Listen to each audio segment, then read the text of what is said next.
All right, Titans, it's time to step up your efforts at quarterback.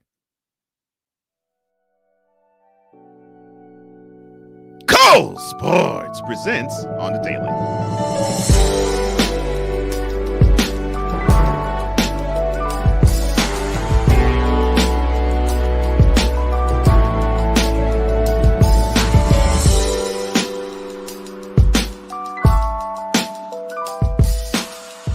Well, it's Thursday. I'm so glad you're here with me, Cole Johnson, right on your video screen on the Daily on Tap, presented by Cole Sports. It is Thursday, the last Thursday in January. Normally, this would be going to the Super Bowl if this was like in my 20s and my teens, but of course, the Super Bowl is a little bit further away. One team that was the top seed in its conference and would not, and it's not going to even sniff the Super Bowl, let alone the conference championship. Well, actually, that's both seeds this year, both number one seeds this year. But the one in the AFC, I'm going to focus there because the Tennessee Titans, they have some pieces. For example, Kevin Byard, the safety for the Titans. Let me see, AJ Brown, the wide receiver for the Titans. And of course, the piece de resistance, the best player on the team, Derrick Henry. But they lost that particular game, 1916 loss at home to the Bengals Saturday because of their quarterback, Ryan Tannehill. Now, it pains me to say this, Titans fan, but you had to be tightened down because of number 17 not doing his job. And because of that, and because of the fact that he seems to have a stronghold on the team, should tell. We gotta pause that. Now, this is what we have to pause. This is exactly what we have to pause. You're looking at a quarterback right now, as we speak, who he has shown some signs of winning a couple of games for you in a season. In fact, he showed those signs in his run in 2019 through the playoffs. The run where they went to Foxborough and beat the Patriots. In fact, that was, if I'm not mistaken, the last game Tom Brady played in, because he threw a pick six to end the game. The very next week, they went to Baltimore, who was the number one seed that year, and they basically punched the Ravens in the mouth and beat them. And there was two plays that Tannehill made that helped the rout to happen. Now, of course, Henry ran all over him for 180 yards, but Tannehill was a steady force, which helped Henry gain all those yards. Now, of course, the season ended 2 years ago in the AFC Championship game in Arrowhead against the Chiefs, but they were up 21-17 before the half. So they had some successes, and Tannehill completed a couple of big-time throws, even threw a touchdown pass. So it's understandable why the team thought, well, this guy actually has what it takes. If we can get a couple pieces here, a couple pieces there, and had the philosophy of we're going to beat every team up, beat every team down, and beat every team out of the stadium, because we'll just go Derrick Henry left, Derrick Henry right, Derrick Henry up the middle. Because you do this 30 times in the game, there won't be a squad that will stop us. Then you have who I believe the head coach Mike Vrabel thought as a quarterback serviceable enough to do the job. After all, he's an underrated dual threat QB. He has the ability to run. In fact, in college, I think he had the ability to be a wide receiver too. So you can say he's an athlete. You can say that he is an athlete, but he had a good enough arm and a good enough command of how to play the position as quarterback for him to be a signal caller. The best tool to me that Ryan Tannehill possesses is this. When he is on, he is careful with the football. Very careful with the football. He is a play action master. In my estimation, I've seen very few who have done the play action better than him. Boomer Esiason comes to mind. To me, Boomer Esiason was the best play action quarterback I ever laid eyes on. Tom Brady's pretty good at play action. Peyton Manning was pretty good at play action too. But Ryan Tannehill is a really good play action quarterback.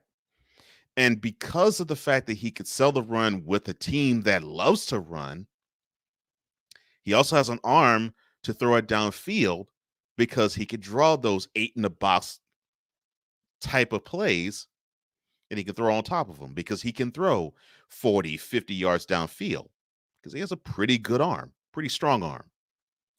And he has good targets too to go along with them. I'll talk about those targets materially. The reason why Tannehill has gotten as far as he's gotten with the Titans is because he's playing on a team where the philosophy on offense is it's Derrick Henry or bust. It is King Henry or it's no bounty. It is number 22 or 0 in the Super Bowl column. The fate of the Tennessee Titans relies on Derrick Henry and the 5 big uglies or offensive linemen up front to block for him. And the reason why it is that is because you can't turn down a talent like that. You need to have a talent like him to make the engine run and to make the engine go. And if you have that talent, you have to utilize them. Now, what we discovered, though, this year is that the Titans used him so much. Get this. So after 7 games, Henry gained almost 1,000 yards in it. So he would have shattered 2,000 yards this year if he was healthy, right? But after the 7th game of the year, he needed surgery on his foot, and he missed the rest of the regular season. And we got a chance to actually see if Tannehill could actually be the man. And I'll tell you about what I think about how that went a little later, too. Now, I mentioned those targets, right? 2 of them are key. Julio Jones is one key, but he's had an up and down health season this year. It hasn't really all the way clicked for the Titans, but he still presents a big, tall, strong, fast target for him. Play action would work well for a wide receiver with Jones because to me, the best route that Jones runs is the go route. I mean, he can get downfield. He at least when he was a Falcon, he knew how to get open. And Matty Ice or Matt or Matt Ryan would find a way to get him the ball 40, 50, 60 yards downfield. Ryan's career was basically built on the legs and the hands of Julio Jones. But Tannehill has gotten a connection with AJ Brown. And AJ Brown has made Tannehill look absolutely stellar. You doubt me. Look at the game between the Bengals and the Titans. Latter part of the third quarter, the Titans were down 16-9. They were on the Bengals side of the field. This was after the interception, and it was an interception. I'll explain that in another video, why it was one. Tannehill threw a pass where only Brown could get to it.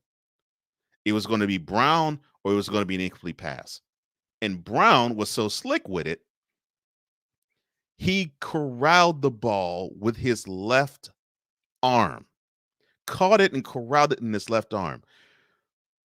But Tannehill threw it in a back shoulder throw type of variety. But Brown was so adept to it, he turned around and backed his way in the end zone with corralling the ball in his left hand and arm. The connection is there and the connection is strong, and that is what has helped Tannehill actually be serviceable to the point where he could contribute and win games for them. But this is what teams have discovered with Tannehill. So with the Titans, what you have to do, and they discovered this a bit when Henry was on the sidelines. We saw this in the game when they were in Foxborough playing the Patriots. We saw this a little bit with the game they did win against the 49ers at home. We saw this at a game at home against the Texans, to me, the second worst team in football. But we saw it as clear as day in that game with them because the Titans had no business losing that game. It was if you take the running threat away, and it was not as easy as that because Dante Foreman was a beast in lieu of Derrick Henry, but it was a little easier to take him away from the festivities of how the offense runs than Henry.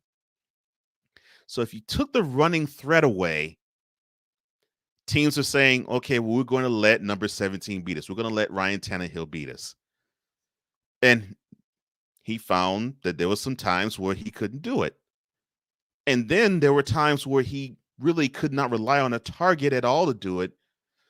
For instance, the game they played in Pittsburgh in the catch-up bottle against the Steelers, where there was no Derrick Henry, there was no Julio Jones, there was no AJ Brown. And the team struggled mightily and limped to the finish line in a huge, embarrassing loss there to a team that they were seriously better than.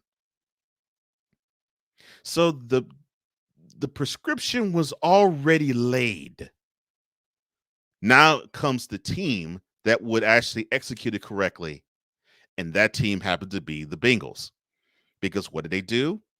First possession the Titans had, Tannehill throws an interception. The last possession the Titans had, Tannehill throws an interception. And a possession in between those, Tannehill throws another one. So those 3 interceptions denied the Titans advancement to this weekend's AFC Championship game, because if the Titans won it, it would be here instead of Arrowhead. But the Titans had to make this decision. Tannehill will be 34 before training camp starts. And this is the time that if they really believe that in the primes of Byard and Brown and Henry are here, and they believe that they have a chance to legitimately push for a Super Bowl run, they have to decide that Tannehill is not their quarterback. They need someone more talented than him because he is not cutting the mustard and he will not get any better. He'll only get worse. Chill. What the Titans need? We gotta pause that. All right, that's what I think about what the Titans need to do with Ryan Tannehill. If you agree with me, good. If you don't, good, because I want to hear what you have to say either way. Like this video and share it throughout your social media community. Remember what I said, comment below, because I want to hear what you have to say. And don't forget, subscribe to this channel and hit that notification bell to get any and all content that comes from here. Because on the daily, it's just one arm of Cole Sports. Well, I love you, VIP. Thank you so much for your time. I am Cole Johnson. I love you, and I do this only and strictly for you. This has been yet another installment of Cole Sports on the visual and on the daily.